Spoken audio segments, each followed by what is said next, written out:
പ്രിയപ്പെട്ട സുഹൃത്തുക്കളെ, nature life T വിയിലേക്ക് സ്വാഗതം.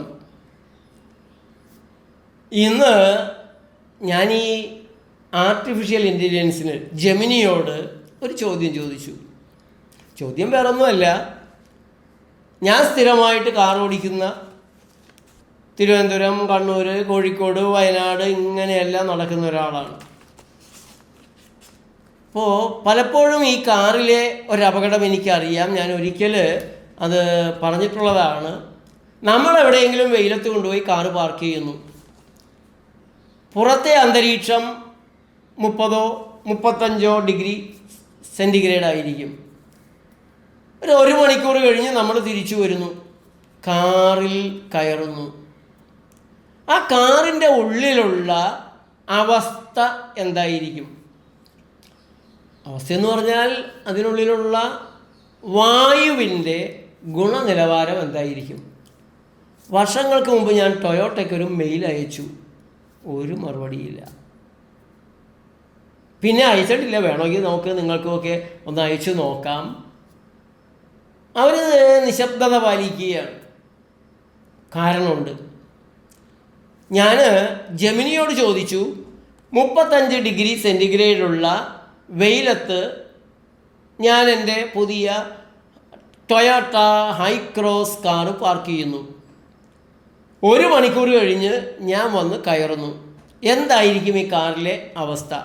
ജെമിനി പറയുന്നത് 35 ഡിഗ്രി ചൂടുള്ള ഒരവസ്ഥയിൽ നിങ്ങളിങ്ങനെ കാറ് പാർക്ക് ചെയ്ത് പോയി തിരിച്ചു വരുമ്പോൾ അതിനുള്ളിലെ ചൂട് 60 ഡിഗ്രി സെൻറ്റിഗ്രേഡ് ആയിരിക്കും.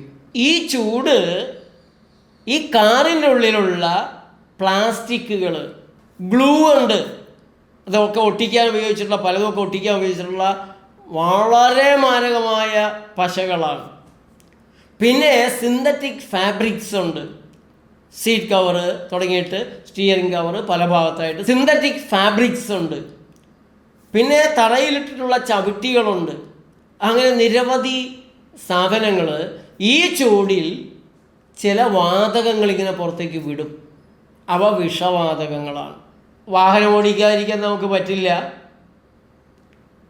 പ്രകൃതി, ഇപ്പോൾ ഞാനിത് പറയുമ്പോൾ ചില ആളുകളെങ്കിലും താഴെ വന്നിട്ട് പ്രകൃതിക്കാരൻ എന്തിനാണ് കാർ ഓടിക്കുന്നത്, നടന്നു പോയാൽ പോരെ, എന്തിനാ ചെരുപ്പിടുന്നത്, നഗ്നപാതനായി നടക്കുകയല്ലേ നല്ലതെന്നെല്ലാം ചോദിക്കാം. ഞങ്ങൾ പറയുന്ന പ്രകൃതി നിങ്ങൾ തെറ്റിദ്ധരിക്കുന്ന പ്രകൃതിയല്ല. പ്രകൃതി ചികിത്സയിൽ ഞങ്ങൾ പറയുന്ന ആന്തരിക പ്രകൃതിയാണ്, ശരീരത്തിൻ്റെ പ്രകൃതിയാണ്. കേട് തീർക്കുക, തെറ്റ് തിരുത്തുക, കേട് തീർക്കുക, പുതിയത് നല്ലതുണ്ടാക്കുക, നല്ല ഭക്ഷണപാനീയങ്ങൾ ഇട്ട് കൊടുത്താൽ നല്ല കോശങ്ങൾ, നല്ല രക്തമജ്ജ മാംസാദി, ആ പ്രകൃതിയാണ് ഞങ്ങൾ പറയുന്നത്. അതല്ലാത്ത പ്രകൃതി ഞങ്ങൾ പറയുന്നതും മനുഷ്യനും പ്രകൃതിയുമായി ചേർന്ന് പോകണം. പ്രകൃതിയെ ദുരുപയോഗിച്ച് ആഗോള താപനത്തിൻ്റെ സർവനാശത്തിൻ്റെ വക്കിലേക്ക് എത്തിയിട്ടുണ്ട്. അവിടെ ഒരു വിവേകം വേണമെന്നാണ് ഞങ്ങൾ ആവശ്യപ്പെടുന്നത്. അതവിടെ നിൽക്കട്ടെ. അപ്പോൾ എങ്ങനെയാണ് നമുക്ക് ഈ അപകടത്തിൽ നിന്ന് കഴിയുന്നത്ര രക്ഷപ്പെട്ട് നമ്മുടെ വാഹനം, അത് നമ്മൾ സഞ്ചരിക്കുന്ന, ഇപ്പോൾ ട്രെയിനിലെല്ലാം കയറുമ്പോൾ AC കമ്പാർട്ട്മെൻറ്റിൽ കയറുകയാണെങ്കിൽ വെയിലത്ത് കിടന്ന് ചുട്ടുപൊള്ളുന്ന കമ്പാർട്ട്മെൻറ്റുകൾ കൊണ്ടുവന്ന് സ്റ്റേഷനിലേക്ക് യാത്ര പോകാൻ സമയമാകുമ്പോൾ ഇടും.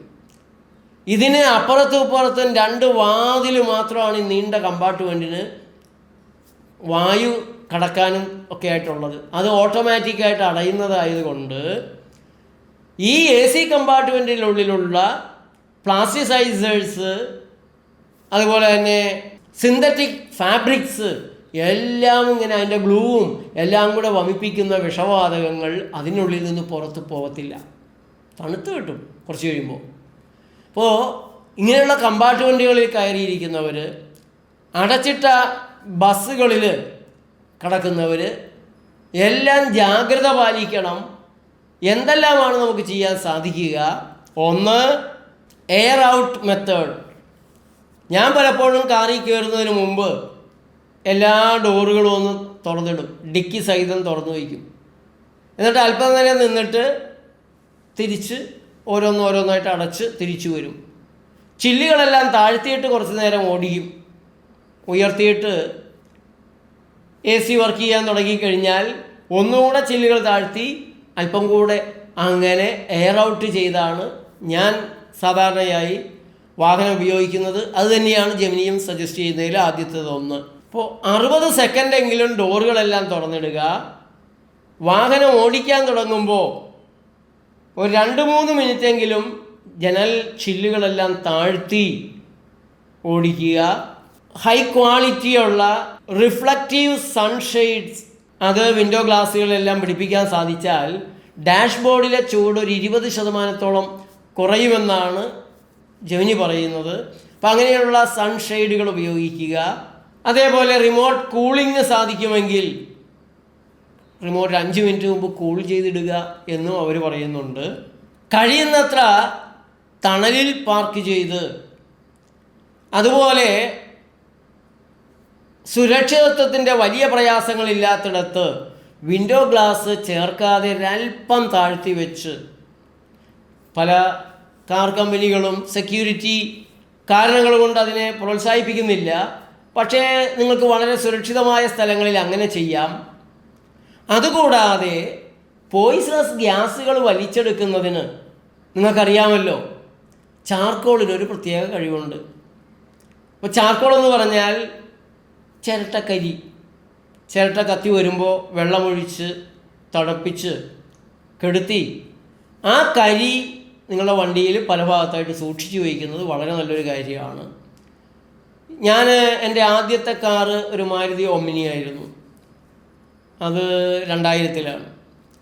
അപ്പോൾ എൻ്റെ വർക്ക്ഷോപ്പിലെ മെക്കാനിക്കുകൾ പറയും, സാറിൻ്റെ കാറ് മാത്രം എത്ര വെയിലത്തിട്ട് കയറിയിരുന്നാലും അതിൽ ഫൗൾ സ്മെല്ല് വരില്ല. ഞങ്ങൾ എല്ലായിടത്തും നോക്കി, ഒരിടത്തും ഒരു എയർ റിഫ്രഷണർ കണ്ടില്ല, സുഗന്ധങ്ങളും കണ്ടില്ല. സാർ എന്താ ചെയ്യുന്നത്? ഞാൻ പറഞ്ഞു, കണ്ടില്ല ചിരട്ടക്കരി. ചിരട്ടക്കരി കണ്ടു. ചിരട്ടക്കരിക്ക് ഇങ്ങനെയുള്ളൊരു കഴിവൊന്നും ഉണ്ടെന്ന് അവർ കരുതുന്നില്ല. ചിരട്ടക്കരിയൊക്കെ പ്രകൃതി എന്തോ വട്ട് പിടിച്ചിട്ട് വെച്ചിരിക്കുന്നു. ഇതിന് ഈ പോയിസണസ് ഗ്യാസ് വലിച്ചെടുക്കാനുള്ള കഴിവുണ്ട്. അത് കുറച്ചുകൂടെ തയ്യാറാക്കി മെഡിക്കേറ്റഡ് ആക്കാൻ സാധിക്കുമെങ്കിൽ കുറേ കൂടെ അതിൻ്റെ പവർ വർദ്ധിക്കുകയും ചെയ്യും. അത് നെറ്റിൽ നോക്കിയാൽ നിങ്ങൾക്ക് ഹൗ ടു മെഡിക്കേറ്റ് ചാർക്കോൾ എന്നുള്ളത് കാണാൻ സാധിക്കും. ഏതായാലും നല്ലൊരു ശതമാനം കേരളീയരും കാറ് ഉപയോഗിക്കുന്നവരാണ്. അത് ഊബർ വിളിക്കുമ്പോഴാണെങ്കിലും വെയിലത്ത് കിടന്ന് ചൂട് പിടിച്ച് വരുമ്പോൾ കാറുകാരനോട് ചില്ലൊന്ന് താഴ്ത്തി കുറച്ച് നേരം ഓടിക്കാൻ പറയുക. അങ്ങനെ ഒരു ജാഗ്രത നമുക്ക് ആവശ്യമാണ്. അത് കാറിൻ്റെ കാര്യത്തിൽ മാത്രമല്ല, അടച്ചിട്ടിരിക്കുന്ന മുറികളിൽ, ഹോട്ടൽ മുറിയിൽ കയറുന്നവർ, പല ഹോട്ടൽ മുറികളിലും പ്ലാസ്റ്റിക്കിൻ്റെ പാനലുകൾ ഭിത്തിക്കും ടോപ്പിനുമെല്ലാം ചെയ്യാറുണ്ട്. വളരെ അപകടമാണ്. അവിടെയും ജനലുകളെല്ലാം തുറന്നിട്ട്, പക്ഷേ പലപ്പോഴും AC റൂമുകളാണെങ്കിൽ അത് തുറക്കാൻ പറ്റാത്ത രീതിയിലുള്ള ജനലുകളായിരിക്കും. അതിലും ജാഗ്രത വേണം. നിതാന്തമായ ജാഗ്രത ആരോഗ്യ സംരക്ഷണത്തിൽ നമ്മൾ പാലിക്കേണ്ടതുണ്ട്. കാർ ഉപയോഗിക്കുന്നവർ, കാറുകളുള്ളവർ വളരെ വളരെ ജാഗ്രത പാലിക്കണം. നന്ദി, നമസ്കാരം.